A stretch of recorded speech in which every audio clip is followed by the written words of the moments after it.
नमस्कार देवियों और सज्जनों, व्यालोकवाणी में आप सभी का स्वागत है। और आज रविवार यानी एक बार फिर से महाभारत का दिन। लेकिन आज कथा में आगे बढ़ने से पहले, कथा प्रवाह में उतरने से पहले, सबसे पहले एक अपने सुधी दर्शक श्रोता की बात। यह देखकर बड़ा अच्छा लगता है कि हमारे जो दर्शक हैं, संख्या बल हमारा हो सकता है कम हो, ज्यादा हो, थोड़ा बहुत कम है, क्योंकि आजकल वायरल होने के युग में अगर आप कम संख्या में हैं और कोई चीज वायरल नहीं हो रही है तो वो थोड़ी ठीक नहीं मानी जाती है।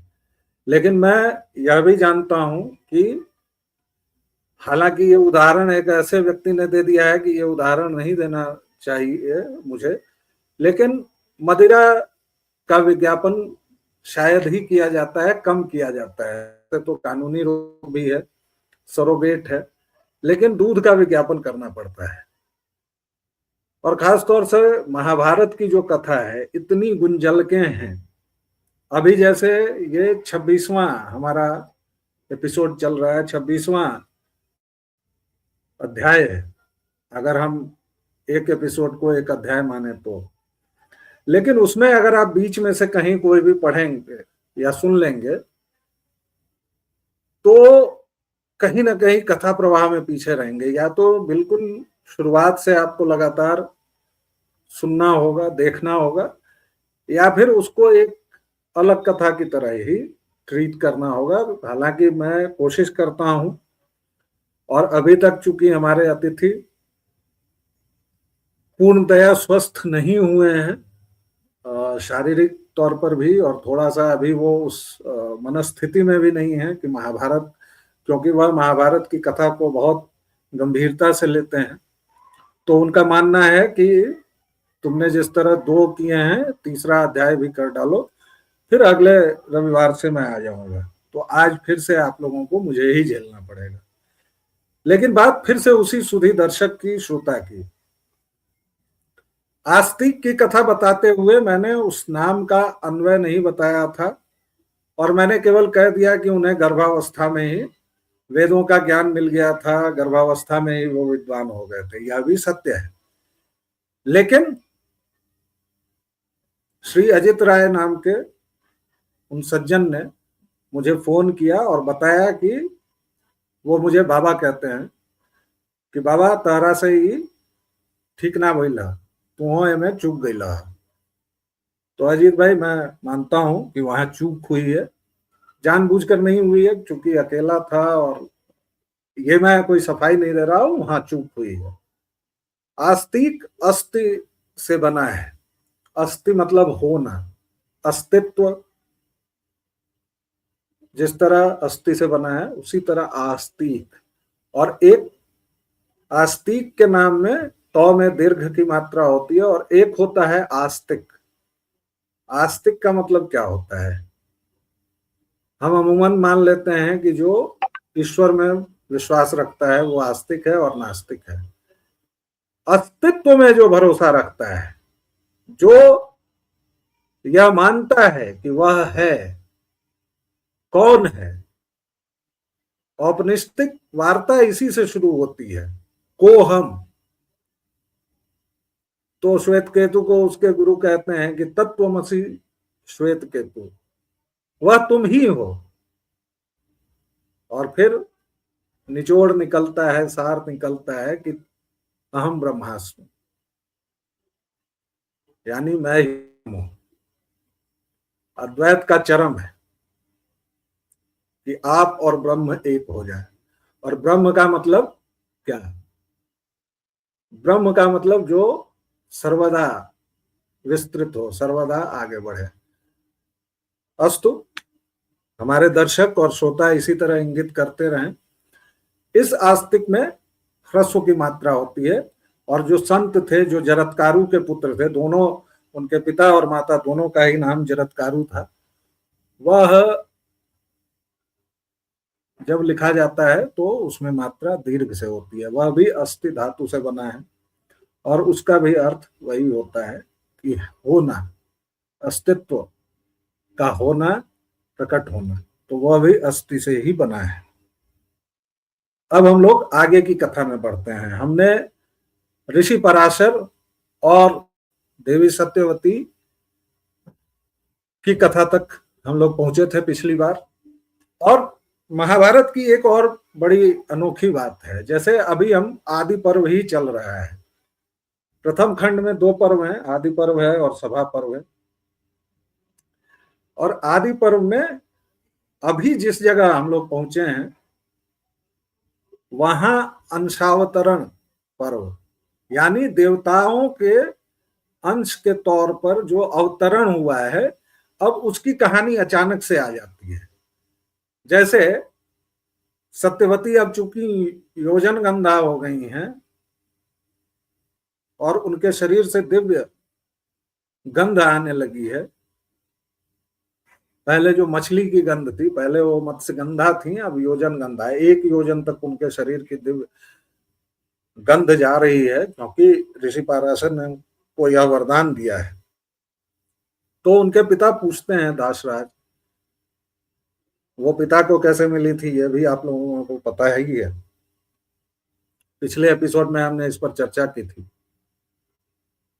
तो जब दासराज पूछते हैं कि पुत्री ये कैसे हुआ, तू तो मत्स्यगंधा थी, फिर यह दिव्य गंध कहाँ से आई, तो वह ऋषि पराशर के बारे में बताती हैं।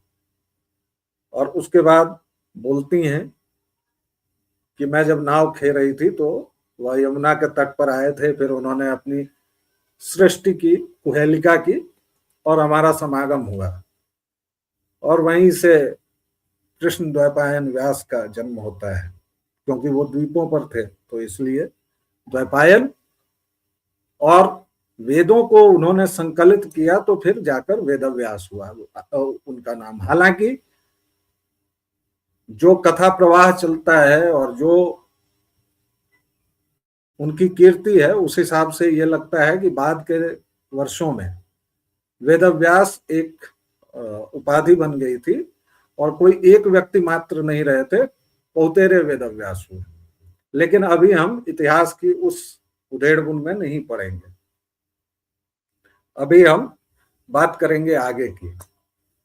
और वेदों का व्यास किया, आप 2 शैलियां जानते होंगे, व्यास शैली और समास शैली। तो चूंकि उन्होंने व्यास किया, विस्तार किया, इससे उनका नाम वेदव्यास हुआ। समास शैली होती है जब आप संक्षिप्त करके लिखते हैं या बोलते हैं, इसीलिए कथावाचकों को व्यास कहा जाता है कि वह एक श्लोक पकड़ते हैं, एक पदबंध पकड़ते हैं, एक पद पकड़ते हैं और उसमें कथा दर कथा, कथा दर कथा। यह भी महाभारत या फिर हमारे जो पुराने ग्रंथ हैं उनकी जो शैली है, शास्त्रार्थ की जो परंपरा है कि ये हुआ, फिर प्रश्न हुआ, फिर उसके बाद उसका उत्तर हुआ, तो वो व्यास शैली ही चलती है। और चारों वेदों के साथ महाभारत को चूंकि 5वां वेद कहा जाता है, तो उसका जो ज्ञान था उन्होंने सुमंतु को दिया, जैमिनी को दिया, अपने पुत्र सुखदेव को दिया।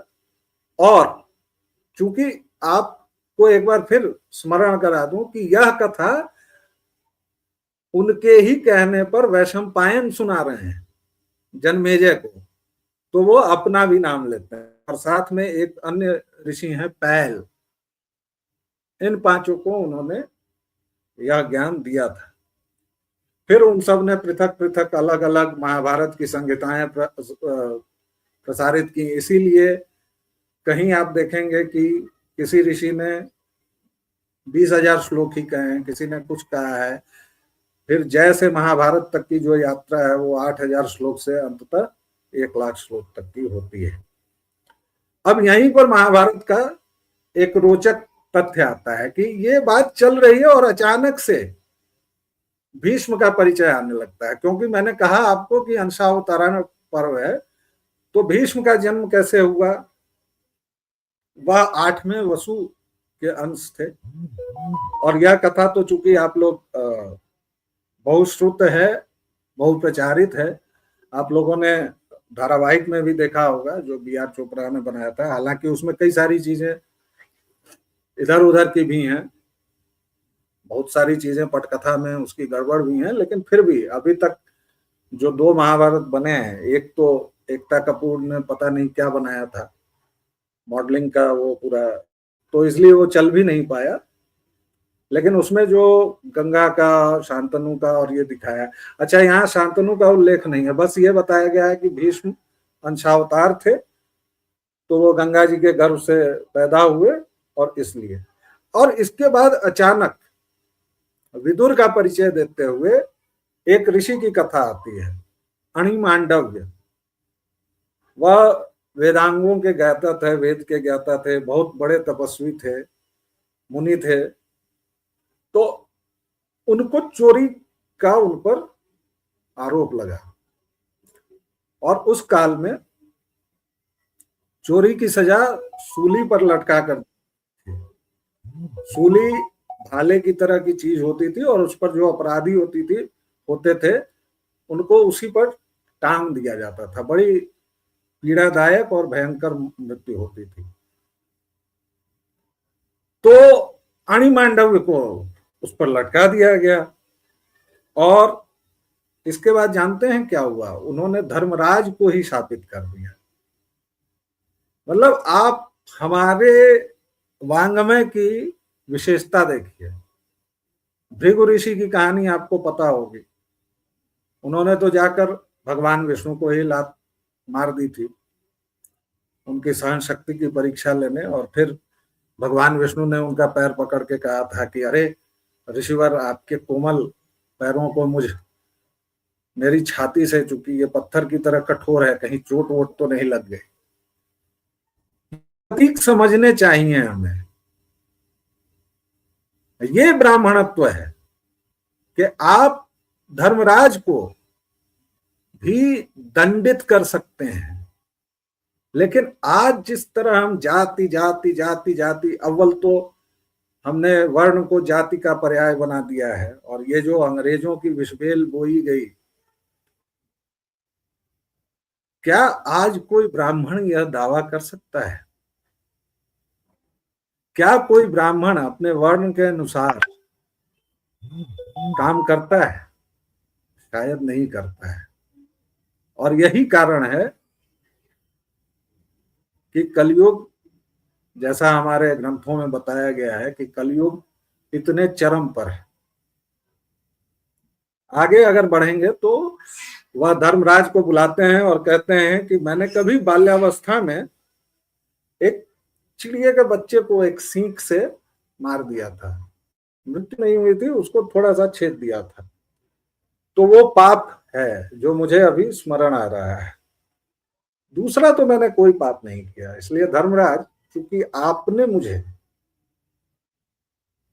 यह कठोर दंड दिया है, तो मैं आपको शापित करता हूं कि अब, चूंकि मेरे सहस्र गुणा तप को देखते हुए भी आपने मेरे उस छोटे पाप को खत्म नहीं किया, बांट बखराज करते हुए आपने उसका हिसाब नहीं रखा, तो मैं आपको शापित करता हूं कि आपको भी आने वाले समय में किसी शूद्र के घर जन्म लेना पड़ेगा। और तब जन्म होता है विदुर का, जो पांडु की, विचित्रवीर्य की कहानी हम जानते हैं कि वेदव्यास ने योग पद्धति से, वो आगे आएगी कथा, चूंकि अभी नहीं है इसलिए मैं उसमें बहुत आगे नहीं जा रहा हूं। लेकिन वो जो कथा आती है वह अंबा, अंबिका, और फिर बाद में एक शिखंडी की कथा है, जिसने भीष्म ने चूंकि इनका हरण किया था तीनों का, अंबा, अंबिका, अंबालिका का, तो एक से तो चूंकि विवाह नहीं हुआ तो वो चली गई, फिर उसने भीष्म का व्रत करने के लिए तपस्या की, अपना जीवन, फिर पुनर्जन्म हुआ, तो वो शिखंडी के तौर पर पैदा हुई। लेकिन चूंकि भीष्म को ये बात पता थी, इसलिए उन्होंने शिखंडी पर हथियार नहीं उठाए और उन्होंने रख लिया। ये सब कथा प्रवाह जैसे जैसे हम लोग बढ़ेंगे आएंगे तो बात चलेगी। लेकिन वहीं धर्मराज विदुर के तौर पर आए।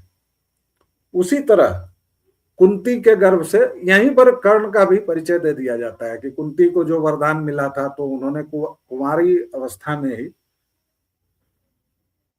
चूंकि भगवान सूर्य का आह्वान कर दिया और फिर डर के मारे कर्ण को प्रवाहित कर दिया, तो वो कर्ण के तौर पर उन्होंने जन्म लिया था। और क्योंकि धर्म की हानि होनी थी, धर्म की पुनर्स्थापना करनी थी, तो भगवान विष्णु ने वसुदेव जी के यहाँ श्री कृष्ण के तौर पर जन्म लिया था। ये सब अंशावतरण पर्व की कथा चल रही है। और फिर उसके बाद वह बताते हैं कि भाई भगवान विष्णु कौन है, भगवान श्री कृष्ण कौन है, जो वह हैं जो आदि या अंत जिनका नहीं है। याद कीजिए, जब वह दिव्य स्वरूप दिखाते हैं कौरवों की सभा में, तो उनका ना आदि दिखता है ना अंत दिखता है। तो वो आदि अंत से रहित हैं, द्युतिमान हैं, संपूर्ण जगत के कर्ता हैं और प्रभु हैं। वह प्रणवाक्षर हैं, अनंत हैं, अचल हैं, देवों के देव हैं, वगैरह वगैरह, ये सारी चीजें बताई जाती हैं। वे सर्वव्यापी हैं, परम पुरुष हैं। अब ये सारे शब्द हैं। अब इस पर हो सकता है कि कुछ नारीवादी हल्ला करें कि परम पुरुष क्यों है, परम नारी क्यों नहीं है, सबके कर्ता हैं, संपूर्ण भूतों के पितामह हैं। तो भूतों मतलब भूत प्रेत नहीं, संपूर्ण भूतों मतलब पूरा जो विश्व है, जो मानव जाति है, वह संपूर्ण भूत है।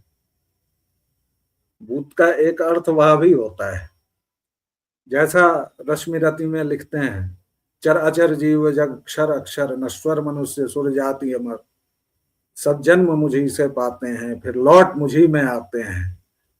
जीवा से करती ज्वाल सघन, सांसों में लेता जन्म पवन, मैं जब ही मूंदता हूं लोचन, मरने लगती है सृष्टि उधर। और फिर आगे उन्होंने जो पूरा वर्णन किया है, दृगहों तो दृश्य कांड देख, मुझ में सारा ब्रह्मांड देख, सब जन्म मुझे से पाते हैं, फिर लौट मुझे में आते हैं। कुछ चीजें मैं भूल रहा हूं, लेकिन जो विराट स्वरूप का वर्णन दिनकर ने किया है वह भी पढ़ना चाहिए। और रश्मि रथी के द्वारा उन्होंने हालांकि एक कुपात्र को नायक के तौर पर स्थापित किया है, और कैसे कर्ण कुपात्र है यह भी आगे महाभारत की कथा से ही हमें पता चलेगा, लेकिन अंशावतारण में ये बताया गया है। और चूंकि भगवान है तो उसके लिए महाभारतकार ने 5-6 श्लोकों में उनकी स्तुति की है। तो अंधक कुल में और वृष्णि कुल में बलराम जी ने जन्म लिया, जिनको शेषनाग का अवतार कहा जाता है, और श्री कृष्ण ने अवतार लिया। ये भी बड़ी मजे की बात है कि 16 वर्षों के बाद सांदीपनी के यहाँ गए थे, लेकिन संपूर्ण अस्त्र शस्त्रों के ज्ञाता थे, महापराक्रमी थे, शास्त्रों के भी उतने ही बड़े ज्ञाता और कुशल वैज्ञानिक, जितने भी गुण, 16 कलाएं, सारी कुछ, सभी कुछ उनमें मौजूद था। फिर यहीं पर महाभारतकार सात्विकी का परिचय देता है कि भाई सत्यक से सात्विकी का हुआ, हृदिक से कृतवर्मा का हुआ। ये लोग वो थे जिनको आगे महाभारत के युद्ध में काम आना था, जिनके साथ मिलकर भगवान विष्णु को, यानी प्रभु श्री कृष्ण को, इस सृष्टि के अंदर धर्म की स्थापना करनी थी। अच्छा, उसी समय द्रोण का परिचय देते हैं। तो द्रोण का परिचय, और इस पर भी विवाद हो सकता है, क्योंकि बड़ी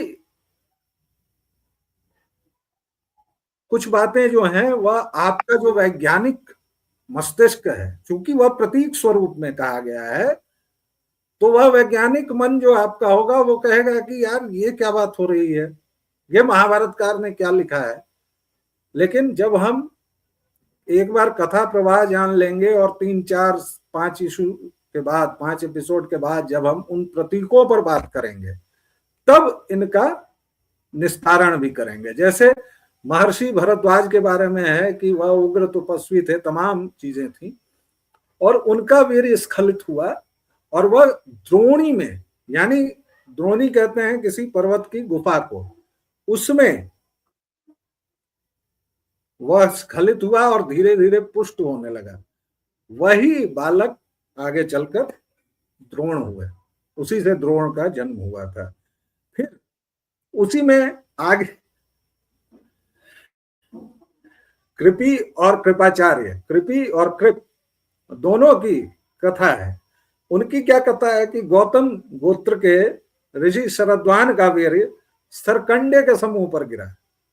सरकंडे से हम लोग के समय तक बचपन में कलम बनती थी, अभी भी कई जगहों पर होता है, लेकिन अब कलम वगैरह तो खैर, फाउंटेन पेन भी गायब हो गया, तो अब उसकी तो बात रही नहीं।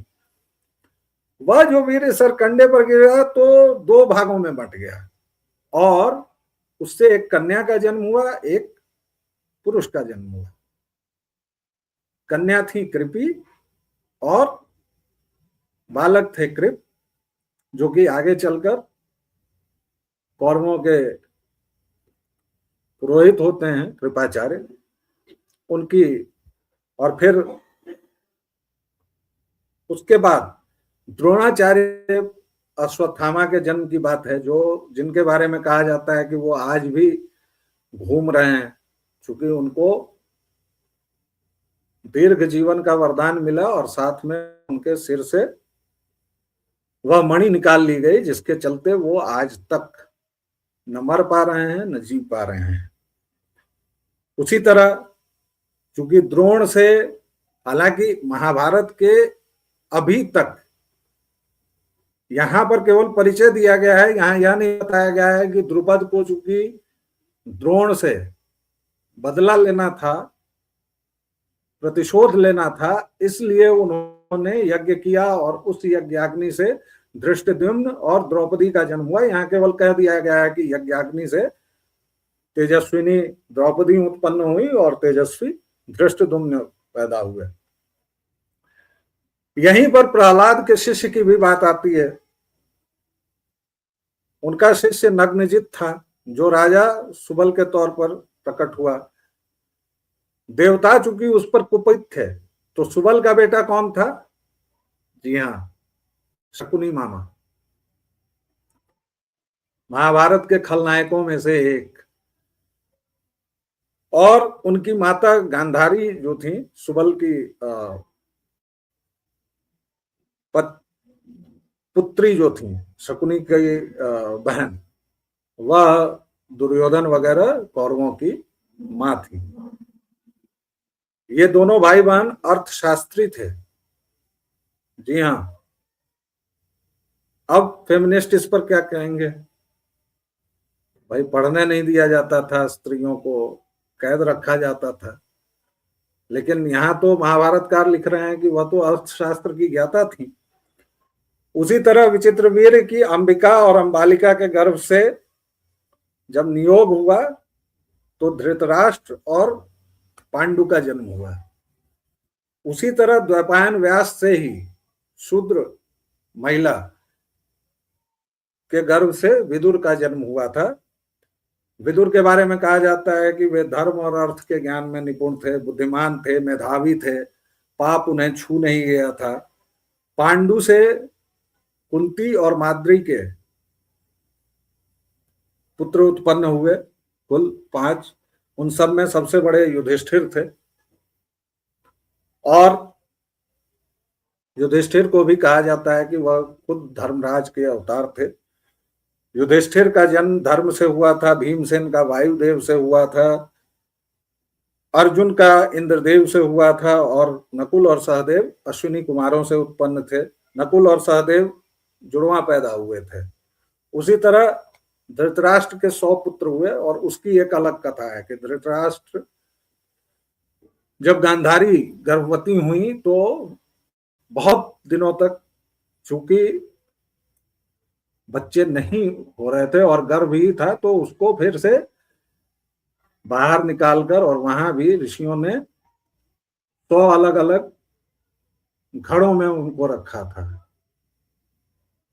वो कथा भी समय आएगा तो विस्तार से वह कथा भी कही जाएगी।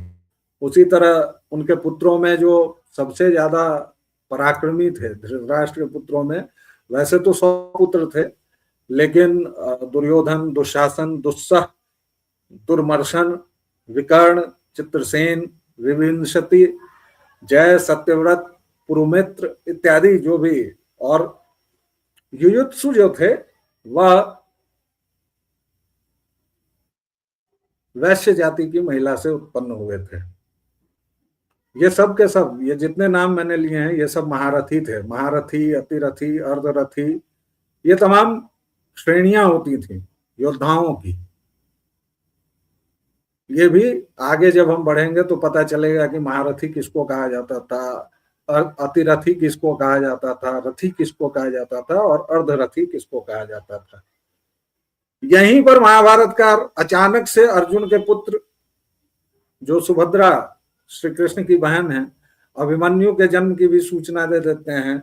उसके बाद द्रौपदी के गर्भ से जो 5 पुत्र जन्म हुए थे उनकी भी सूचना दे देते हैं। युधिष्ठिर से प्रतिविंध्य जन्म में थे, भीमसेन से सुतीक्ष्ण जन्म में थे, सुतसोम जन्म में थे, अर्जुन से श्रुतकीर्ति जन्म में थे, नकुल से शतानीक और सहदेव से श्रुतसेन का जन्म हुआ था। भीमसेन को हिडिंबा से घटोत्कच नामक पुत्र मिला था, ये भी वो कह देते हैं। और इसके साथ देते हुए आगे चल के वो बताते हैं कि राजा द्रुपद से शिखंडी नाम की कन्या हुई। हालांकि वो ये नहीं बताते हैं शिखंडी किसका अवतार है और क्या है। वह कन्या के तौर पर जन्मा था, लेकिन यक्ष, अब यक्ष जाति कौन होती थी सोचिए, जरूर ही कोई ना कोई कहीं ना कहीं टाइप की ये जाति होगी, क्योंकि कथा यह है कि स्थूणा कर्ण नामक एक यक्ष ने, चूंकि शिखंडिनी जो थी वह पुरुष बनना चाह रही थी, तो ये LGBTQ वाले जो हैं उनकी क्या राय है इस पर। और महाभारत काल में स्त्री से वह पुरुष बन गया था, उसका परिचय देते हैं। और इस अध्याय के अंत में वह बताते हैं कि उस महासमर में कुल 18 अक्षौहिणी जो सेना हुई थी इकट्ठा, यहाँ केवल बता देते हैं कि लाखों राजा हुए थे, और उन असंख्य योद्धाओं के नाम पूर्णतः नहीं बताए जा सकते हैं। और यहाँ कुछ कुछ मुख्य राजाओं के नाम बताए गए हैं, हे जन्मेजय, ताकि आपको कथा प्रवाह समझ में आए। अब अगली जो इसके बाद की कथा है वह क्षत्रियों वंश की उत्पत्ति है।